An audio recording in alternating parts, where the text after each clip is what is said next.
Italia, al terminar la Primera Guerra Mundial, era un país con un sistema democrático y parlamentario.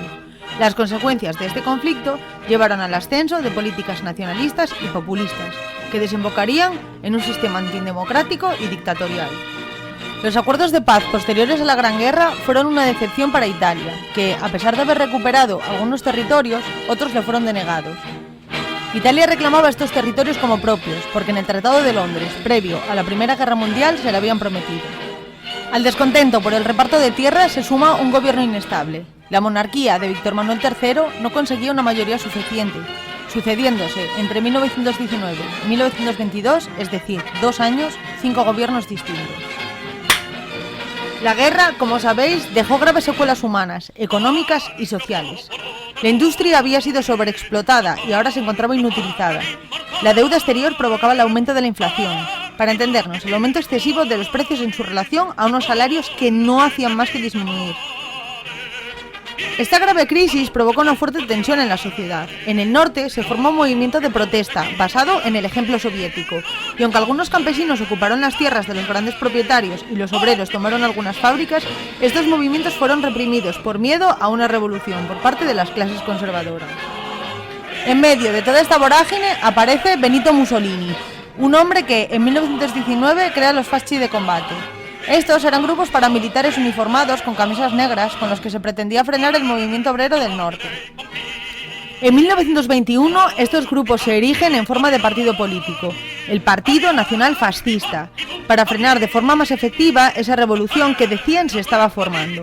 Pretendían formar un Estado fuerte que garantizase la propiedad privada y con una política exterior expansionista, para recuperar los territorios que consideraban que legítimamente les pertenecían.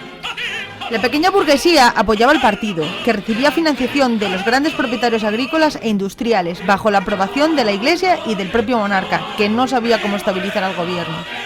En el año 1922 tienen lugar unas elecciones en las que el partido fascista consigue solo 22 diputados de los 500 que había. Ese mismo año acusó al gobierno de no conseguir mantener el orden con sindicalistas y anarquistas, y Mussolini le exige al rey que entregue al gobierno. Para eso organizó una marcha sobre Roma, con 300.000 camisas negras. En octubre, por la presión, es nombrado Mussolini jefe de gobierno. En el programa del partido fascista se decían cosas como esta. La nación es un organismo que agrupa a todas las generaciones pasadas, presentes y futuras, la síntesis de los valores materiales y espirituales de la raza. Los poderes del Parlamento deben ser limitados. Italia debe cumplir su papel de bastión de la civilización latina en el Mediterráneo. El fascismo reconoce la propiedad privada, que es un derecho y un deber. Se prohibirá la huelga en los servicios públicos. Hasta 1924, Mussolini comenzó restringiendo libertades y persiguiendo a comunistas, anarquistas, socialistas y democristianos, pero mantuvo una afición de régimen parlamentario.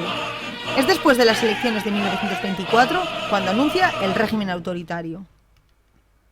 Se atribuyó plenos poderes, los partidos políticos fueron prohibidos, sus líderes perseguidos y encarcelados, y el Parlamento sustituido por la Cámara de los Fasci. En 1932 encontramos en la doctrina del fascismo estas palabras de Mussolini contra la democracia. Además de combatir al socialismo, el fascismo ataca a todo el conjunto de las ideologías democráticas y las rechaza. Afirma la desigualdad irremediable, fecunda y beneficiosa de los hombres. Solo la guerra puede elevar todas las energías humanas. Por tanto, la nuestra es una doctrina que se basa en el postulado previamente establecido de que la paz es ajena al fascismo. El fascismo transporta este espíritu antipacifista incluso a la vida de los individuos. Es un nuevo estilo de vida italiano. El Estado controlaba la sociedad, dominando los medios de comunicación. Se estableció una concepción muy conservadora de la familia y del papel de la mujer en las mismas, sellando un concordato con la Santa Sede. Se prometió la creación de un imperio italiano que pretendía controlar el Mediterráneo. Incluso llegó a invadir por poco tiempo Etiopía, en 1935, para ampliar las colonias. El fascismo italiano quiso emular las glorias de la Roma imperial. Así, el término fascismo deriva de la palabra fascio, que se refiere al símbolo compuesto por un haz de varas rodeando un hacha. Este emblema ya se utilizaba en la Roma antigua y representaba la autoridad. Mussolini se hizo denominar duce, que significa guía, conductor, y que era la denominación de los caudillos militares romanos. El mismo saludo, brazo en alto, también se utilizaba en la antigua Roma. Podemos ver algunas características del fascismo, como la exaltación del Estado por encima del individuo, el nacionalismo agresivo que aspiraba a la expansión territorial con racismo y persecución de minorías, un rechazo al liberalismo y a la democracia, sumado a un claro anticomunismo en un Estado autoritario, intervencionismo del Estado en la economía y un culto al líder carismático, con obediencia ciega y legitimación de la violencia y culto al militarismo.